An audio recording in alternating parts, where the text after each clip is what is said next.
Devastating California wildfires. They have now killed at least 10 people, destroyed thousands of homes as well as other structures. NBC's Tom Yamas is in Pacific Palisades with the latest this morning. Morning, Tom. Carl, good morning to you. Yeah, the problems are still mounting here in Los Angeles. Behind me, this is the Pacific Palisades here, a section of that community which is completely gone, wiped off the map here. You can't even see colors. Everything is a shade of black. Some people leaving in such a hurry, they had to leave their vehicles here. You can see what this fire and how powerful it was, what it did to these vehicles. You can't even tell what type of car it is. You look down here, firefighters tell us this is molten steel. It was so hot it burned the steel off of those cars. We have another camera I want to show you because the destruction goes all the way down the block, at least in this part of the Pacific Palisades.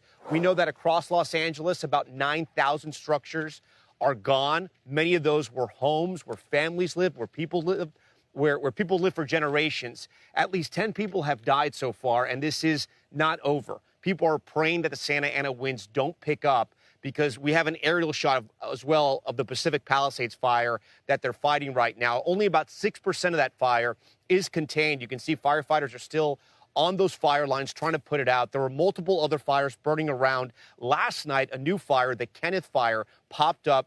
Firefighters were able to get it somewhat under control, but it's still burning. And people are just on edge, right? Because you may live in one area and an evacuation notice goes out and you have to leave, but then you can come back. And on top of all this, to complicate problems even worse, there are evacuation notices going out, emergency alerts going out on people's phones that are incorrect. And so far, in less than 24 hours, 2 alerts have gone out across Los Angeles or in many parts of Los Angeles telling people to get out, and they were false calls. They're having a problem with the system right now. All of this as there are issues with the fire hydrants, water pressure. Firefighters are getting to fires, and they can't find water to put out those fires. And there's the issue of housing in Los Angeles. You may have up to 100,000 people, if not more, who now have no place to live. It is very expensive to live in Los Angeles. This is going to send rental prices soaring for many people. And if you're middle class or working class and you're already paying a lot on rent, those rent prices are about to go up, and a bunch of people are about to flood that market, Carl. Yeah, Tom, we were just talking a moment ago about rebuilding cost, the demand for construction workers, for contractors, the likelihood of getting insurance, the likelihood of getting a mortgage as some of these banks try to reassess risk, whether or not these neighborhoods will last 30 years.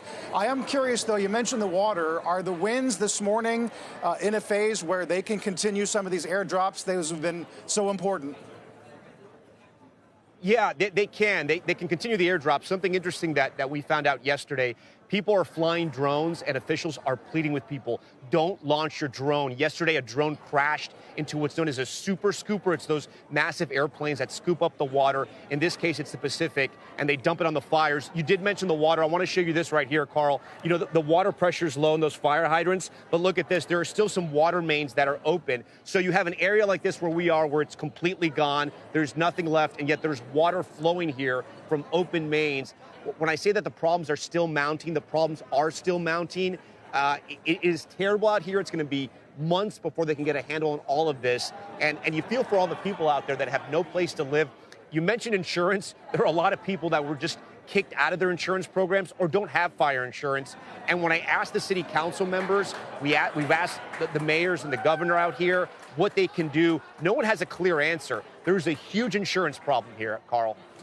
After a period here, Tom, where insurance in general has been a powerful social issue on the health side and maybe now on the property side.